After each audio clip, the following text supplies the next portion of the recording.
Many fantasy footballers switch off during the final rounds of their fantasy drafts, but if you want to maximize your chances of winning your league, there's plenty of value to be found. Last year, Jerry Jeudy, Darnell Mooney, Chuba Hubbard, and Bucky Irving were among the names you could find in the double-digit rounds. So let's discuss some high upside targets for the late rounds of your drafts on the Fantasy First Down.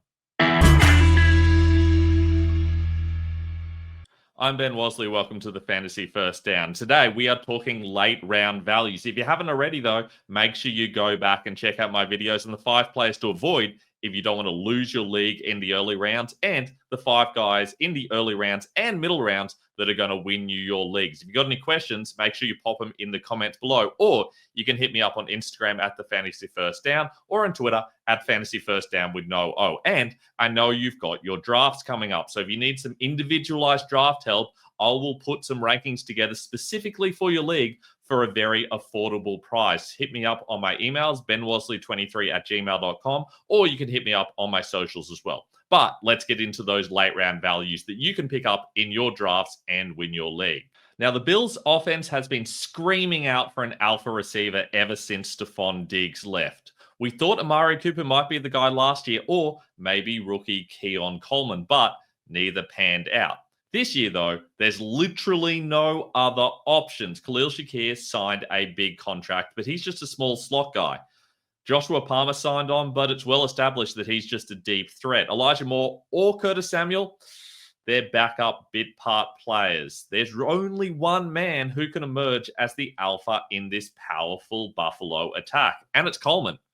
And you can enter this valuable raffle in the double-digit rounds. I will have a lot of Coleman shares this year, and if he hits, he will win me a lot of leagues. And we are talking about a guy who was the 34th overall pick in the draft just a year ago. That means a second-year boost is well within the realms of possibility. So make sure you go and get him. If you take him in the 11th round, you can be assured of having him. But if he's sitting there in the 12th round, he's someone I definitely want on my bench, as he does give you more upside than a lot of the other guys going in that range. Meanwhile, the Jaguars have been very clear. Brenton Strange is their Evan Ingram replacement. Last year, with Ingram out for 7 weeks, Strange was a top 10 tight end on 4 occasions. Note that Ingram did that just once in the 9 weeks he played. And even Travis Kelce, who you're drafting way ahead of Strange, was in the top 10 just 5 times all season long. So, Strange has proven he can play. And his starting role is beyond doubt, with Jacksonville bringing in just blocker Johnny Bunt, who's going to play in 12 personnel, and a depth option in Hunter Long.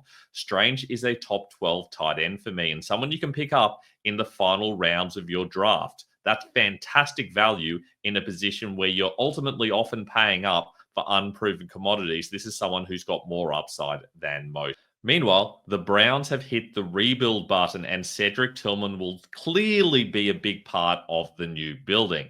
The former day 2 pick broke out in weeks 7 to 9 last season. In those 3 weeks alone, he had 32 targets, 255 yards, and 3 touchdowns. He then had a bye week, which cooled him off a little bit, then one poor game, and then an injury knocked him out for the rest of the season. But this looks like being one of the most focused offenses in the league, with Tillman, Jerry Jeudy, and David Njoku really the only viable receiving weapons outside some okay running backs like Dylan Sampson. So, with plenty of passing necessary to make up for a mediocre defense, Tillman will have some very big weeks, and depending on who's playing quarterback, could be a surprise stud this season. Now, this next one's a little bit scary, but at the moment his ADP is round 17, which is insane to me. Let's be clear, though. I don't expect Darren Waller to be a top 5 fantasy tight end this season. But there are a lot of indications that that might be his ceiling and that it is possible. Last season, Jonnu Smith was the fantasy tight end 4. This was due to an unfortunate combination of mediocre offensive line play and strangely wide receiver phobic play calling. And I'm not convinced that much will change this year. The offensive line still looks awful, arguably worse, and Mike McDaniel is still calling plays. While there are rumblings of more Jalen Waddle this season, we've been hearing that for years and it's rarely happened. The role is also clearly Waller's. The Dolphins brought in literally no one else and likely plan to make the veteran the every down guy once he's healthy. Remember, this is a player we were drafting as a top 5 tight end just 2 years ago, and he's done nothing to change since then. Well, look, admittedly, he's done nothing since then. But we're talking about the final rounds of the draft. So what have you got to lose? Take the upside. Take a pot shot on Waller. And if it doesn't pan out, that's totally okay. You can just drop him off your bench in week 1 or 2 and move on to somebody else off waivers.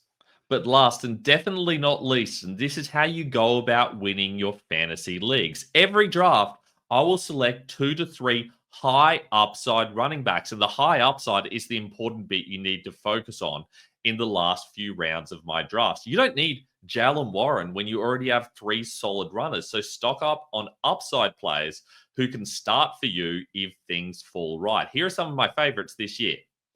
Isaac Guerrero, with a Christian McCaffrey injury, will become a weekly top 10 fantasy option. We know how San Francisco works. Every time their starter gets injured, the next guy comes in and he is an every down starter as well. And CMC isn't exactly known for his good health. Guerrero is the clear number 2. And if he's healthy and CMC isn't, we're talking about a league winner. Meanwhile, when James Cook missed a game in week 6 last year, Ray Davis put up 152 yards on 23 touches. He is the definitive handcuff and will be a clear top 15 guy with the possibility of more if Cook goes down. He's got pretty much the same level of talent. He'll be used in the same way with Ty Johnson, just a 3rd down and 2-minute drill back. This is someone you can pick up as late as the 12th round of your draft and feel very good about what will happen if Cook goes down or ultimately can't get around to signing a contract, though I think the former is probably more likely. Meanwhile, the Falcons have a very clear role in mind for their running back, and it doesn't matter whether it's Bijan Robinson or this guy, Tyler Algier. They're committed to making it work with just one guy. And you didn't worry about someone else getting involved if Bijan goes down. There's literally no one else on the roster who is even the slightest note. Realistically, this is Algier's backfield if there is a Bijan injury. We didn't see it happen last season, but we do know that they will give him the every down role if the opportunity arrives, and we know that it can be very valuable in Atlanta. And another role that is very valuable is the Colts running back job. And Tyler Goodson has proven he's only a change of pace guy at best, while Khalil Herbert, who was brought in to nominally be the number 2 guy, is already well behind Goodson and his rookie teammate. And it's the rookie that we're interested in here.